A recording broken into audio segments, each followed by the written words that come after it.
Okay. Welcome to 100 Yards of Football. Today we have a very, very college football special. Today we're going to highlight the 1979 Florida State Seminoles, a period in time that changed the whole face of that football program.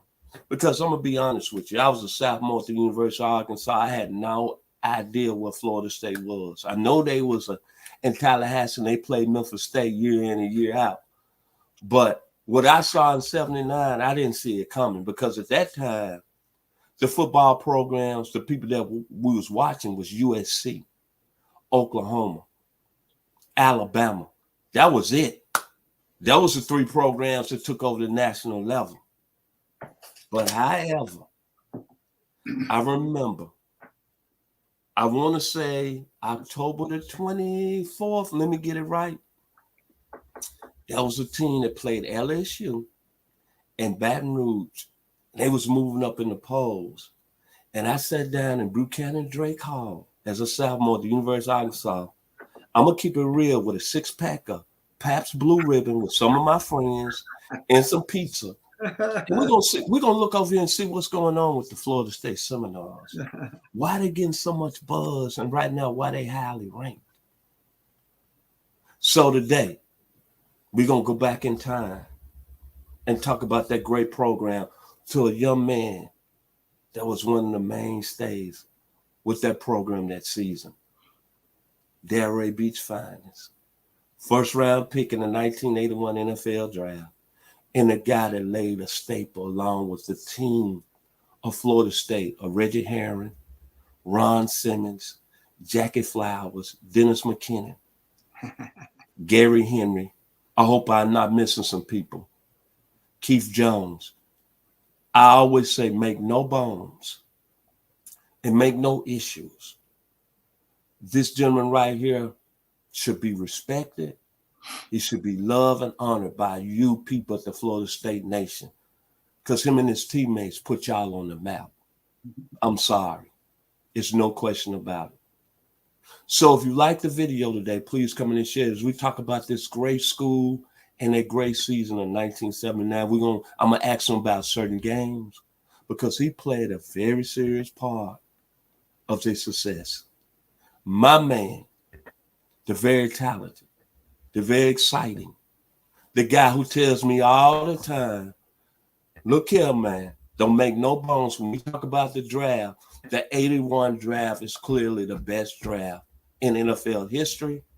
And he always tell me that. I threw a shot at him last week, so I said that Memphis had a receiver drafted, and Florida State and Florida didn't. I hope he hasn't pulled anything against because we weren't on here last week. I love him to death. Thank you for being part of 100 Yards Football, Mr. Bobby Butler. How you doing, brother? Hey, Vince, I'm doing great, man. Thank you for having me today, and let's get in it, man. Man, let's talk about the 79 season. Hey, man, y'all came out of the blue. Y'all started AP that season, 19th ranked. Mm-hmm. And let's talk about the first game, Southern Mississippi, man. Ricky Floyd, Sammy Widener, two real good running backs. But reason I start with that, you had a key interception in that game with 4:05 left. But that was a very physical football game. First game of the year, take us back in time. What was it like to get that win? Well, you know, when I look back on that time, Vincent, I think about our rivalry against Southern Miss my whole 4 years at Florida State. I mean, it was a good rivalry. We won them all, but it's not like we so dominated them. It was always a game. Right. And it goes back to my freshman year when they had a great running back named Go Hendry. A lot of people don't remember that name from Southern Miss. Special player. Sir. Shout out to my boy, too, number one cornerback in 1981, Hanford Dixon. And so it was just a great time. They came to play ball. We came to play ball. You know, we won the game at the end of the game. We had a pick. We had a great punt return by Gary Henry. I think also with about 4 minutes left in the game that really sealed the deal. But it was a great physical game. Anytime you play teams in the South, it's going to be a physical ball game, and we just happen to come on top. But this is what caught my attention. when I started watching the next week, y'all play Arizona State down in Tampa. Now, this Arizona State team had upset USC the previous year. And then the Arizona State team, Mark Malone, the great Gerald Riggs. They had two freshmen that played in the National Football League, Vernon Maxwell and Mike Richardson. Mike Richardson won the starting cornerbacks on that 85 Chicago Bears team. But what I took from that game, that's when I kind of started gravitating to Florida State, because that night y'all held them to 43 yards rushing. And Ron Simmons became a big stay. At that time, Ron Simmons, a lot of people don't know it, I would consider him the best defensive tackle in the country. No doubt. But the impressive performance on Arizona State, was it that y'all were looking to be that impressive and that easy, taking that Arizona State team that had previously the year upset USC? Well, remember, Vincent, we can go back to the very beginning, right? Coach Bowden, we were Coach Bowden's first recruited class. And Ron Simmons was the key recruit in that class, hands down, out of Warner Robins, Georgia, who had just won the national championship in high school the previous year with James Brooke, Jimmy Womack, just to name a few off of that high school team in Warner Robins. But we put it together. When my freshman year we came in, it was about a handful of us that played as true freshmen. And we had some sophomores there and some juniors there who were still playing a big role in what we did, even though they didn't win many ball games when they first got there. But they were really good football players. And when we put it all together, man, we started doing what we do. Now, on that team, especially my freshman year, we had a guy named Jimmy Higgins, who was a great college coach at Florida State. And we had a guy named Aaron Carter, who I'm going to have on my Legends show next week. You know, a lot of people don't know this. 5'8.5", 5'9", maybe. You know, 185-pound middle linebacker who still today, with all the great players that come to FSU history, is still the all-time leading tackler at Florida State. Going to have him on next week, but we're gonna visit that. But we had some pieces that were put together. Ron was one of them, but we had guys like Mark Mossick. We had Reggie Herring and Paul Porowski in that class. Keith Jones. And see, some of these guys wouldn't be five-star athletes today, Vincent.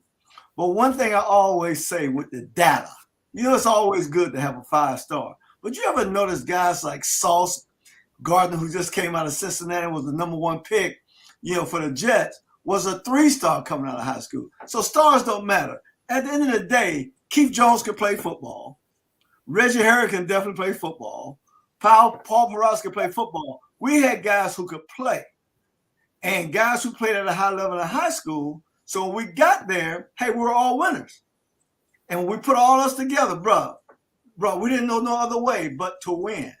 And the formula was there. The players was there. And the most important piece, we had the head man leading it that got us there. Mr. Bobby Butler. Yes, moving on in the 79 season, I think this, and just doing my research, I think this was the game that really kind of put y'all to going where Florida State started to feel like a program. Y'all beat your arch rival Miami 40-23 that year. But the defense played excellent that night, 4 interceptions. Just total dominance. And that was a Miami team that had Chris Hobbs, who was from Tallahassee, Fred Marion. That's right. The thing about Fred Marion, people don't know, is that he's a big dealership here in Douglasville. I want to say Hyundai dealership. Bought my wife's car from there. A very talented team. But that game, looking back on it, y'all really made a statement on the national level. Take us back to that evening. Was it in the defense, like I said, 4 interceptions and just played at another level? Well, you know, that team, the Miami team, was loaded with star talent, right? We can start with the quarterback. A lot of people don't remember that Jim Kelly was a quarterback for the Hurricanes at that time, right? And we know Jim Kelly to be an NFL Hall of Fame quarterback for the Buffalo Bills, played in 4 Super Bowls. But Vincent, again, we had guys who played well together. Our defensive coordinator was quite meticulous in his coaching. coached every little detail. And we couldn't do wrong from a technique standpoint and performance. We had to give it up, bro, because we were great at it. We were great at it. And if you didn't grade high, next week you're going to be on that pine. And so that was just it. You know, your technique better be right, and you better be putting it out. And on defense in particular, the biggest things you can do in performance for Coach Stanton was to get to that ball. You have to run to that ball. So let's give you an example of how we were coached. Playing cornerback, let's just say, and I want y'all to get a picture of this. Let's say I'm playing left corner on the wide side of the field, because I was the strong corner. Playing to the wide side of the field, covering the best receiver. But imagine playing that corner out wide to the left, and they throw a go route in the boundary on the other corner. All right? Now, when we watch the film the next day, if my body don't appear in the film before we go to the next play, he's going to check that off as a loaf, like I'm not hustling. So I want you to think about this. I'm playing way wide on the other side of the field, and when they throw that ball deep on the other side, when that camera gets smaller and just start watching the play itself, if my body don't get in the frame, I'm going to have to run extra on that next Monday. So it made us run. And if my technique, if I was too high my back pedal, I got a minus for that. So every play, we were performing at a high level because of how our coach coached the details in our performance and technique. And because as a unit, we played that way, you know, it brought us all together as a team. Because you never saw a running back run the ball against us, and you didn't have 5, 6 guys on the ball. We were always around the ball, you know, getting it in. So that's part of what made our defense so great, is how we were coached. I know you talk about Jack Stanton, your defensive coordinator, and I know on several other conversations, you really talk about him very highly. What made him so good and made your defense so good that year? What was the things that stuck out about him? And how did he influence your career? Obviously, he developed you into a first-round pick. Absolutely. Well, see, here's the thing, Vincent. You hear this term about coaches, you know, and when you get these hard coaches, right? Players don't want to play for hard coaches, right? But these hard coaches like Jack Stanton, and then when he left and came to the Falcons, he coached for 2 years in Atlanta as well. They got Mickey Andrews, who's another hard coach, tough, disciplinarian, and coached everybody the same. Didn't have no favorites. He'll dog you out just like he'll dog Ron Simmons out, just like he'll dog me out. He'll dog the All-Americans out. You got to give it to him. He didn't care who you was, you know, no favorites, because we're all in this thing together, right? Now, when you play for guys like that and you have any kind of ability and you buy in to his coaching, you're going to play far beyond your ability. And if you get athletes like we had playing beyond their ability, all you have is number 1, number 2 ranked defense in the country your last 2 years in college. That's what it boiled down to. He had his knee in our back, and we took the coaching. Let me tell you a special time. Let me tell you a special time. And you're not going to get to it because this is my senior year. My senior year, our defense didn't give up a touchdown in the fourth quarter the whole season. And here we was, Vincent, playing our very last game of the year in Tallahassee. The seniors were getting ready to go out in style. And Florida, in the end of the fourth quarter, 1st and goal on the goal line. And they ran the dive play, and of course, Ron Simmons stood it up and stopped it. And everybody come around, we gave him that. Second play, they ran off tackle. Mark Mossick, raise your hair, make the tackle. You know, everybody getting a little bit more dap. 3rd down, they ran the pass. I knocked it down. Everybody started going crazy. And they come to the line, 4th and goal. And they tried to run a dive. A guy jumped over the top. And we had a corner blitz. And me and James Harris met him in the backfield, the other corner. And caught him before he can get up in the air. And the place went crazy.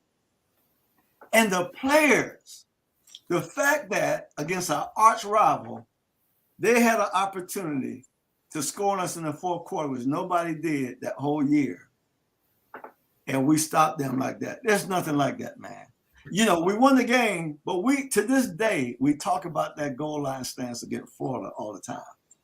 So it was just a bunch of guys who was coached hard, coached well by Coach Stanton, and guys who were willing to give it up, pay the price that we had to pay to get the job done.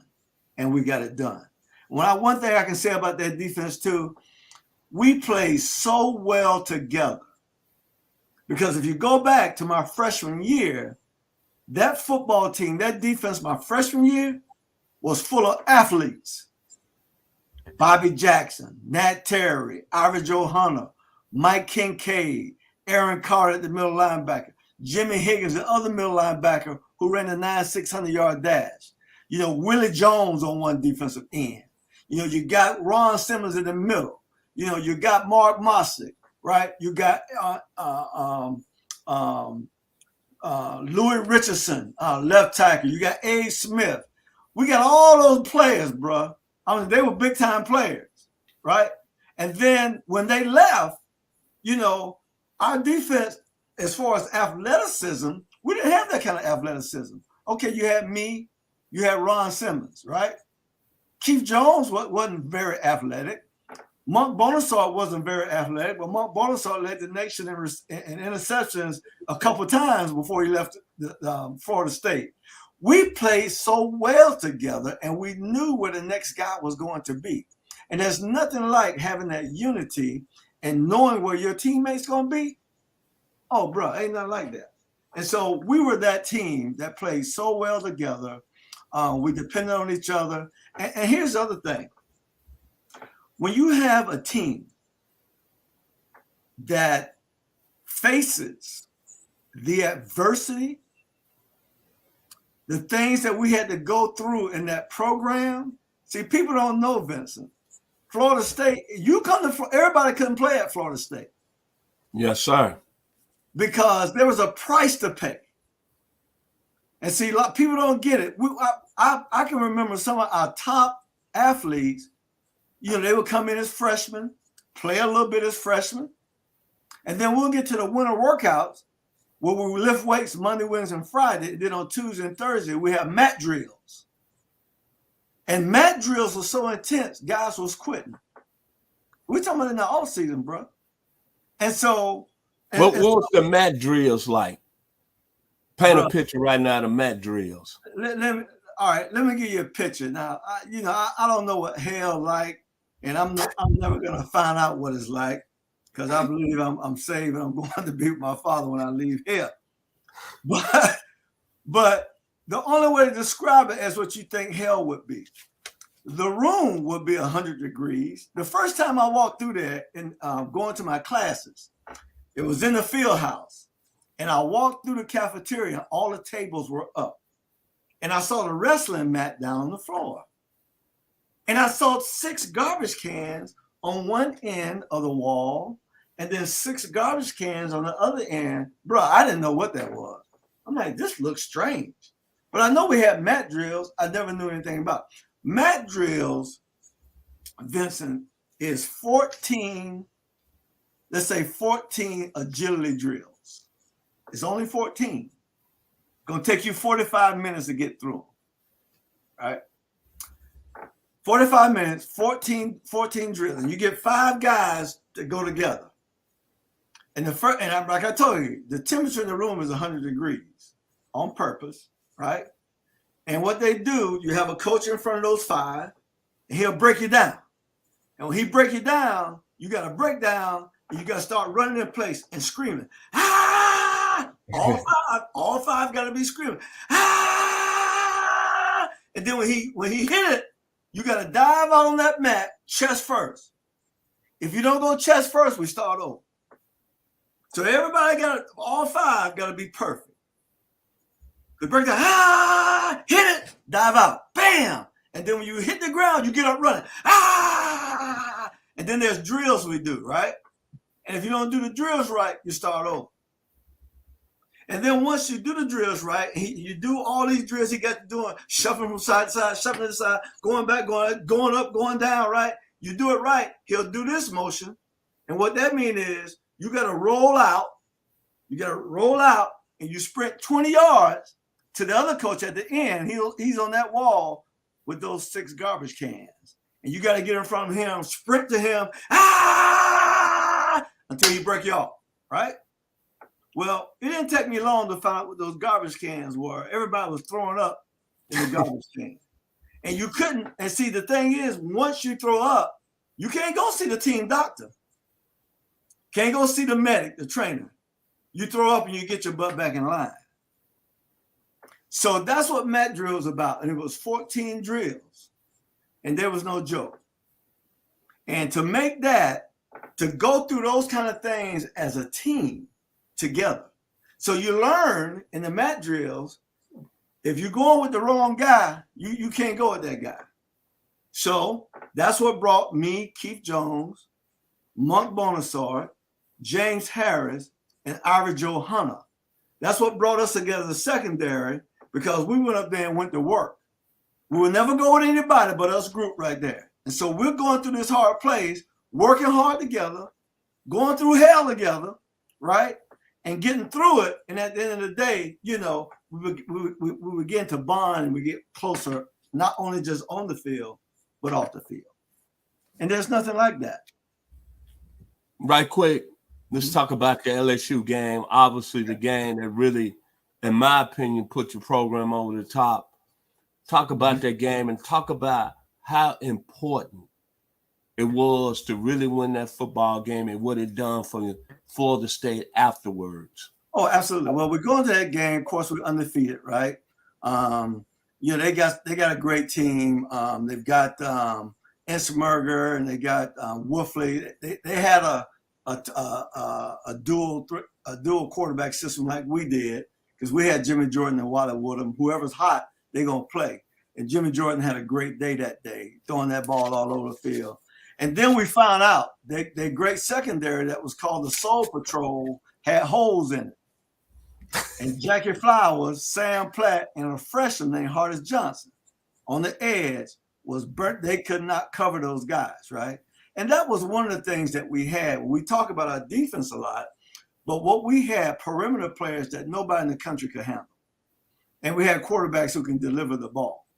And so when you have that, and also had the ability to pound the football, we always had a 1,000-yard rush in the backfield every year. And in that particular year, we had the great Mark Lyles, who was 6'4", 235 pounds, you know, running the ball in our backfield.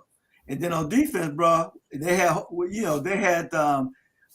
those great guys. They had my homeboy Carlos Carson on the edge.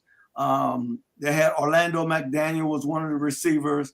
And then they had Hokie Gajon, who was a great college, a hard-nosed, run between the tackles guy.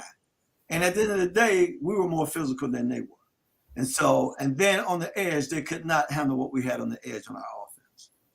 Now, another key point, been wanting to ask you this question for a long time now. Mm-hmm. You more or less, quote unquote, had Olympic speed back when you was playing then. Mm-hmm. So I'm trying to figure out South Carolina game. Mm-hmm. Defense played excellent. Mm-hmm. All right, brother.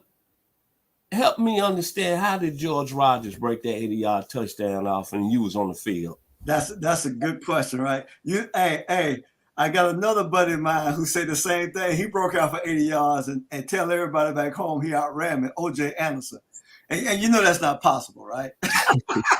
It's not possible. It's not possible. You know, that night was a peculiar night because that's the only play George had the whole night, man. Yes. I mean, we banged him all night, and then all of a sudden, bam. Well, what happened is the way we played our defense, it was a little different. We had a read technique that we used to see who had sky support or cloud support. Like in most defense, if you're playing cover 3, you know, your strong safety's got support, right? And so, you know, he's got support. The cornerback is in coverage. So what we had to do, Vincent, we had to read who had support, all right?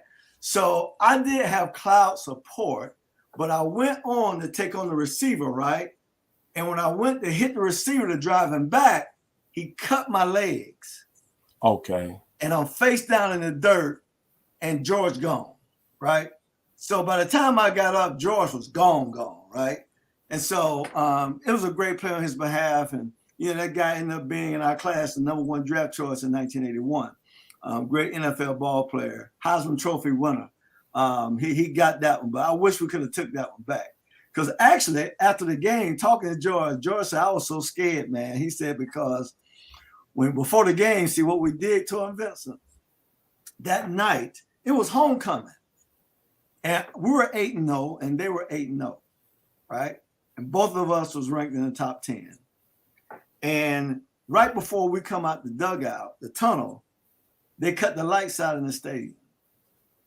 And the Seminole face that's at the 50-yard line, they had fire around it.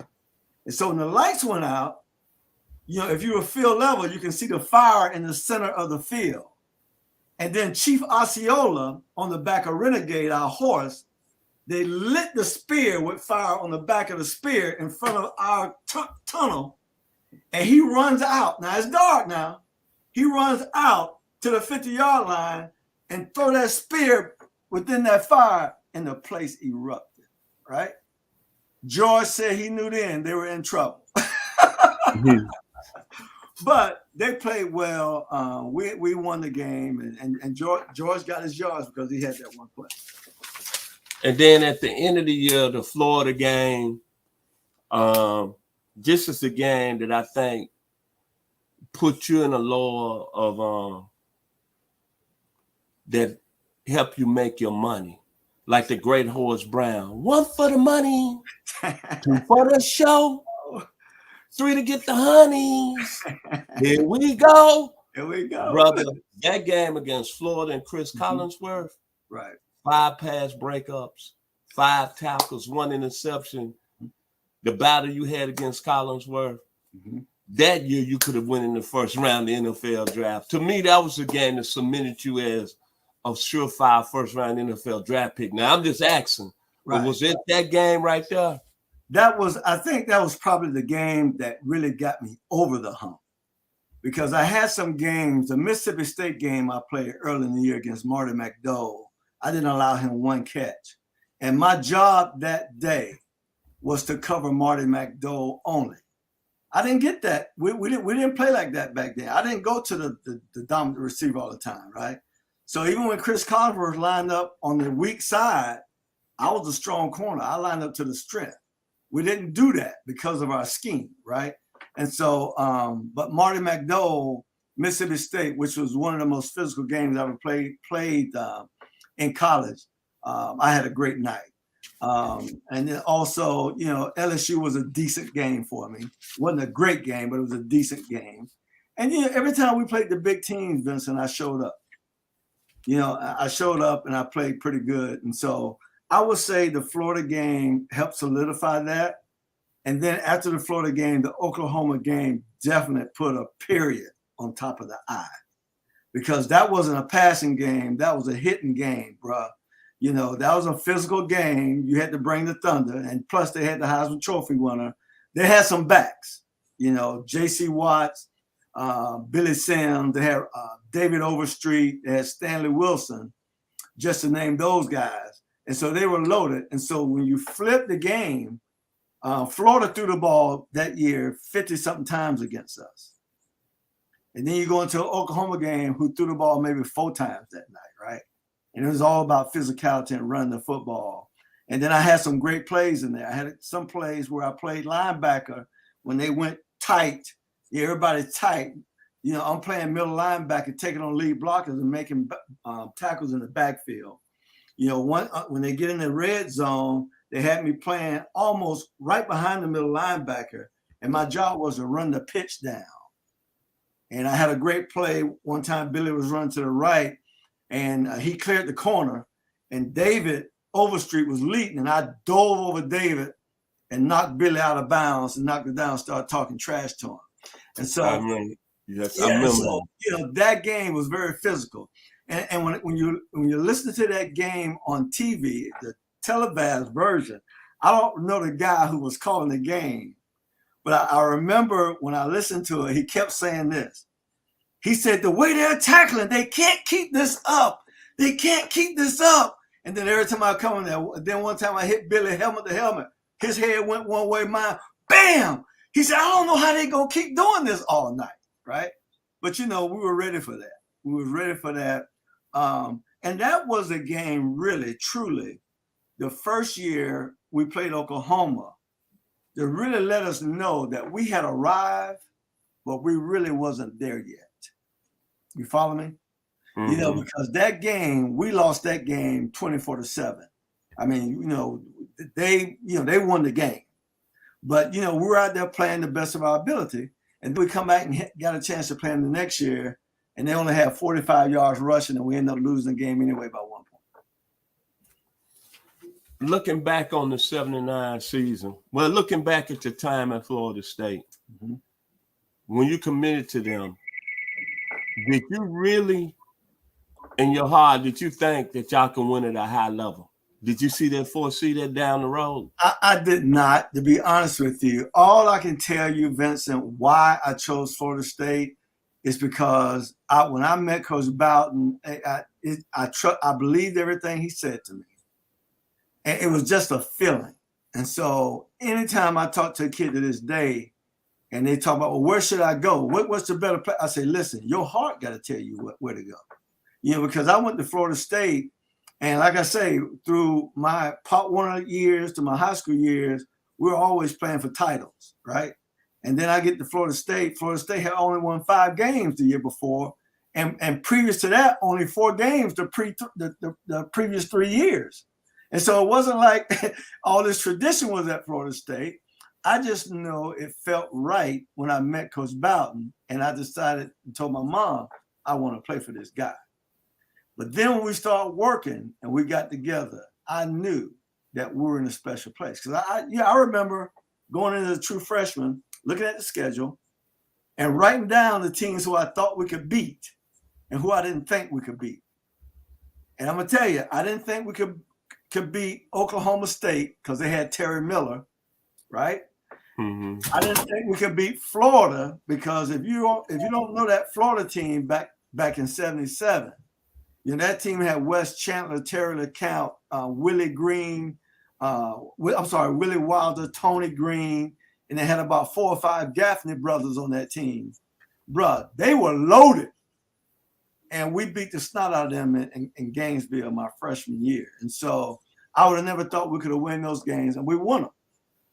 We lost to a San Diego State team, which I'm still trying to figure out how that happened, but we did. And we lost a fluke game to Miami in Tallahassee my freshman year. And so we were 10-2, and we played Texas Tech in the Tangerine Bowl and beat them pretty bad. Taking one thing away from the 79 season and looking at how college football was kind of, as I said, they had the big schools that kind of controlled it back then, UNC, Alabama, Oklahoma, those were schools then. Oh, no doubt. When you left Florida State and what y'all did in the back-to-back years going to the Orange Bowl, did you think that the Seminoles were going to keep ascending? Did you think that you had set that foundation as a player? Well, Vincent, you don't really think that way. You go hoping that they continue to win so you can brag about them, right? And, yes, sir. Because when we left my senior year, I think they had a little lull, a year or two.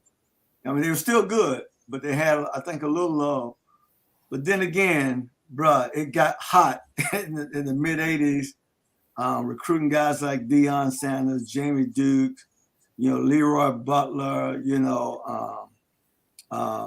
all those guys, man, who made a difference and turned the program around. It got very exciting. And then, and here's the thing. 2 reasons why I believe Coach Bowden was able to continue to recruit that way for a long time. Number one, he was a man of his word. He was genuine. He ain't gonna lie to you. When he tell your mama in the recruiting process that I'm gonna take care of Bobby just like he's my own son, he meant that. And you can mess up 200 times, he's gonna bring you back 201 times. because he wouldn't turn his back on his own children. He never turned his back on us. If you got kicked out of our program, there was something really wrong with you. I'm just going to tell you, because even the alumni didn't like it. We had knuckleheads on the team. He would not kick them off the team. And the first time a guy got kicked off the team, it was like this. I mean, this guy, he's a year behind me. He was messing up from his freshman year all the way to his junior year. And I forget what he did this particular night. And Coach Bowden said, look, man, we've been trying to get him. I don't know what to do. So he met with the seniors. That was my senior year. He said, look, I'm going to let y'all vote and decide. We were in a meeting for 30 seconds. He got to go. And so the seniors, Coach Bowden couldn't do it. But he kept getting in trouble. And so, but he really needed to go. So we got rid of the guy. The seniors did. But that's just kind of guy he was. He's going to stick with you through thick and thin. He loved you like you were his own children. And there's nothing more special than that. As we end this great video today, Florida State, Lord have mercy. Boy, you put him on the map. You, Scott Warren, Reggie Herring, Ron Simmons, Gary Henry, G-boy, Hardis Johnson, Jackie Flowers. Looking back at the school, what made it so special to play at Florida State during that time? Well, think what about was special about the school in Tallahassee? Well, here's a special thing about we had a special head coach, number one, right? Who we all love, and we will all go through a brick wall for this guy, right? We didn't want to let that man down. Number two, there's a lot of females in Tallahassee, y'all. Just in case y'all didn't know, back in those days, it was 8-1, 8 girls to every one boy. And then for the brothers and for the sole white boys, there was a school that was right across the street called Florida A&M. We know it as FAMU. It was 5-1 over there. So Tallahassee was a great place to be, Vincent, for a lot of reasons, right? So it was a special time. And then for us to start the winning the way we did, when Florida State had not won pretty much since the late 60s, early 70s, when Gary Huff was playing, the people just caught on. It was an exciting time. I mean, we were like rock stars in Tallahassee. You go to a small little, that's a government city, right? But it's still a small city, Tallahassee. And everywhere we went, man, we were like rock stars, right? And so it was a special time, and it was nothing like it. Even when I go back to Tallahassee now, Tallahassee is so developed compared to how it was back then. Even the campus is not the same campus that it used to be. The practice field, of course, is not the same. And of course, the game field, you go in there, it's not the same field because we only sat 35,000 when I first went to Tallahassee, right? And so it was a special time. And so to see the program start there, begin there, and to see where it is today, man, every time I walk in there, I do this because I know we had a lot to do with that. Well, it's been outstanding. It's been wonderful this morning to look back on the 1979 Florida State Seminoles and their quest to be one of the better programs in the country. This young man, Mr. Bobby Butler, played a mainstay in the program. And when you think about Florida State football, and when I do my research, I go throughout the history of that football program. It started in 79. And it started with this young man right here playing at a high level. So if you like the video today, please come and share. We'll surely appreciate it here on 100 Yards Football. Mr. Butler, your final words about your school, Florida State. Well, Vincent, I just like to share with people how special the time was for me going there. And, honestly, just not knowing, but had that feeling in my heart that something was going to happen special under the leadership of Coach Bobby Bowden. And then becoming a man, because the guy who coached me he was no joke. And he had, like I say, he had his knee in our back all the time, but he made us who we were. That guy made me into an All-American football player. That guy Jack Stanton made me a first-round draft pick because I bought into what he was coaching, how he was coaching, and did everything he asked me to do, and played beyond my ability. And there was nothing like that. And so the fruit of that was a 12-year NFL career. And then also he coached me 2 years in Atlanta. And I needed him to be there at that time, because it was a time where I couldn't understand all this losing we were doing, looking at the personnel, knowing we had the personnel in Atlanta, but just not winning. And he came at a very pivotal time for me and kind of helped me get my head screwed on the right way again. And then when he left, I kept going up like this. I was ready to go the rest of my career. And so I'm so thankful to the Florida State family for everything that they've done in my life and everything that they mean to me today. As I said, if you like the video today, please come and share. We surely appreciate it. Here at 100 Yards Football, to our producer who's making it happen today, and I'm going to get his name right, Mr. Jeremiah Long. Thank you, sir. God bless. Only thing I can think about Florida State back then in 1979 under the leadership of the great Bobby Butler. 1 for the money, 2 for the show, 3 to get the honeys. Here we go. Here we go. Tallahassee was on fire. If you like the video today, please come in and share it. It's been wonderful talking about the 1979 Florida State Seminoles with Mr. Bobby Butler. Be blessed, and please have your heart right. Because if you don't, you will be exposed. Thank you. Enjoy the rest of the week here on 100 Yards of Football. Peace.